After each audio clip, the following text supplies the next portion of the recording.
Option को लेकर क्या विचार है? 68वीं में हटाया जाए कि नहीं हटाया जाएगा, और आगे क्या ई ऑप्शन रहेगा निगेटिव रहने के बावजूद भी? क्वेश्चन को लेकर के या आंसर्स को लेकर के और ई ऑप्शंस को लेकर के जो विवाद है, अगर मुझे यह आभास होगा कि अभ्यर्थी इसको सीरियसली नहीं ले रहे हैं तो मैं हर वो उपाय करूंगा जिससे कि अभ्यर्थी सीरियसली जो नहीं ले रहे हैं वो डिस्क्वालीफाई हो जाए। ये भी हो सकता है कि जैसे कि अगर आपको मुख्यमंत्री जी की कुर्सी अगर आपको मिल जाए तो आप क्या करेंगे, कैसे करेंगे। बिहार में जैसे बाढ़ की समस्या हर साल आती है, कोई आपको जो पढ़ाए न पढ़ाए, अगर हम ये कहें कि इसके कुछ ऐसे आप सॉल्यूशन बतलाएं जो कि अलग तरह के हों, यूनिक तरीके हों।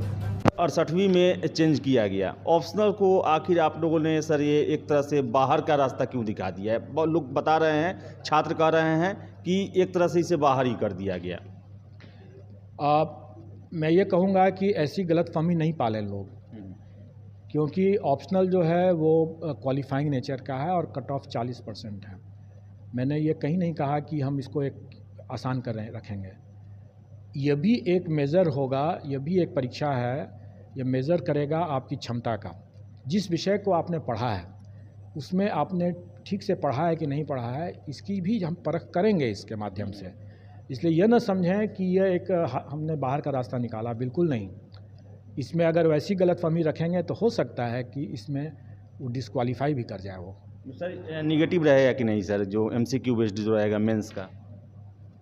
मैं चाहूँगा कि कुछ अभ्यर्थी मतलब मेहनत भी करें, इसमें ये नहीं समझें कि ये केक वॉक है और इसलिए ये नेगेटिव होगा या परीक्षा सरल होगा या कठिन होगा, ये मैं अभी नहीं बताऊंगा।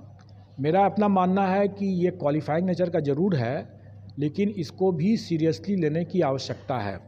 अगर मुझे यह आभास होगा कि अभ्यर्थी इसको सीरियसली नहीं ले रहे हैं तो मैं हर वो उपाय करूंगा जिससे कि अभ्यर्थी सीरियसली जो नहीं ले रहे हैं वो डिस्क्वालीफाई हो जाए। सर इससे जो सर है, इससे कितना सर इससे रहेगा? 300 में एक ही ऐसे रहेगा या फिर उसमें मल्टीपल रहेगा?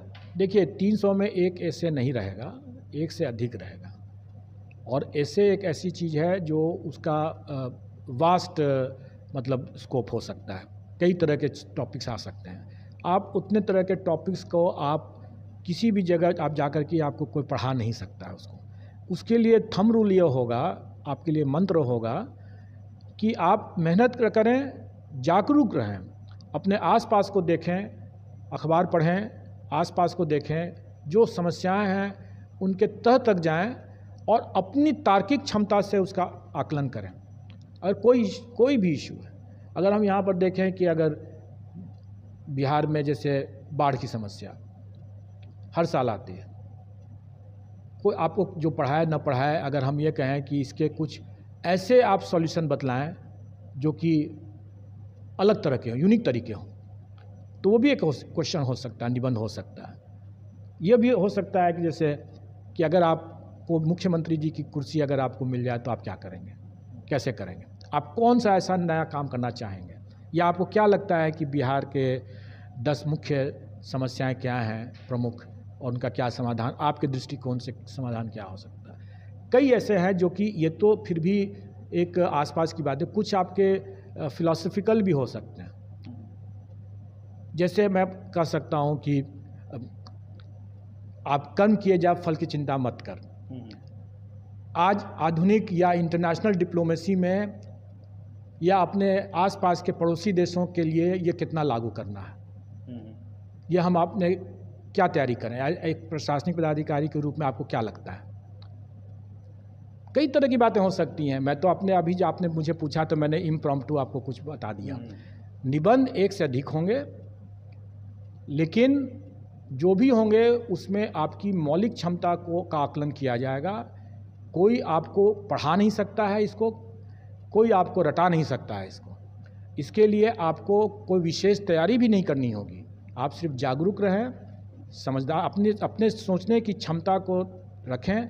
ऐसा ना हो कि कोई आपको पढ़ा दिया, रटा दिया तो फिर आप अपने सोचने समझने की क्षमता खत्म हो गई आपकी। सर अंतिम प्रश्न है, ई ऑप्शन को लेकर क्या विचार है?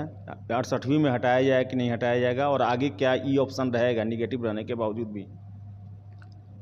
देखिए, मैंने जैसे बताया कि हम लोग ने जब स्टार्ट किया तो एक वायरल हो गया था, वहाँ से स्टार्ट जैसे किया तो उसकी एक समस्या का समाधान हो गया। अच्छे पारदर्शी तरीके से, अच्छे तरीके से पुनर्परीक्षा हो गई। उसके बाद हम लोगों ने मॉडरेशन की समस्या को दूर कर दिया। जो हम 67th के मेंस में ऑप्शनल में जो क्वेश्चंस को रीअरेंज जो किया है, उससे हमारी मॉडरेशन की समस्या समाप्त हो गई। उसी तरीके से जो स्केलिंग और नॉर्मलाइजेशन की जो समस्या होती थी, वो हम लोगों ने 68 मेंस में ऑप्शनल को क्वालिफाइंग करके उस समस्या को हम लोगों ने समाप्त कर दिया। अब एक और विवाद अभी रह गया है, वो है क्वेश्चन को लेकर के या आंसर्स को लेकर के और ई ऑप्शंस को लेकर के जो विवाद है। हम लोग के आयोग में मतलब ये हम लोग का प्रयास है रहेगा, हमेशा प्रयास रहेगा कि हम इसको भी अप्रासंगिक बना करके इसको भी हम समाप्ति कर दें, इस समस्या का हम स्थायी निराकरण कर दें। तो मेरा मानना है कि 69 में के पहले आपको इसका उत्तर मिल जाएगा और सकारात्मक ही उत्तर मिलने की संभावना है। सर मेंस का सर जो इस बार 29 तारीख से हो रहा है सर, उसमें कुछ शेड्यूल में परिवर्तन भी हो सकता है या 29 से ही होगा? एडमिट कार्ड कब तक जारी कर दिया जाएगा? हमारा कैलेंडर तो अभी यही है, 29 से है, लेकिन एक दो बातें ज़रूर आई हैं। जैसे इलेक्शन है 28 को और सेंटर्स को एक कठिनाई हो रही है कि 29 तारीख को मतलब नेक्स्ट डे, मतलब 28 के इलेक्शन के बाद जहाँ पर बूथ रहेगा उसके तुरंत दूसरे ही दिन वो भी थके रहेंगे, उनको इसके लिए भी तैयारी करनी होगी, सेंटर को तैयार करना होगा। तो 29 की परीक्षा को लेकर के एक विचार बन रहा है। मैं उस पर निर्णय जरूर जल्दी ले लूँगा, लेकिन अभ्यर्थी को उससे डेटर नहीं होना चाहिए, क्योंकि मैं किसी भी हालत में मैं परीक्षा को बहुत इधर उधर नहीं करने वाला हूँ। वैसे मामला सब जुडिस है, इसलिए हम उस पर और ज़्यादा टीका टिप्पणी नहीं करेंगे, लेकिन हमारा कैलेंडर अभी 29 से है और अभ्यर्थी को उसके लिए तैयार रहना चाहिए। हम इस पर निर्णय जो होगा वो कल के बाद 23 के बाद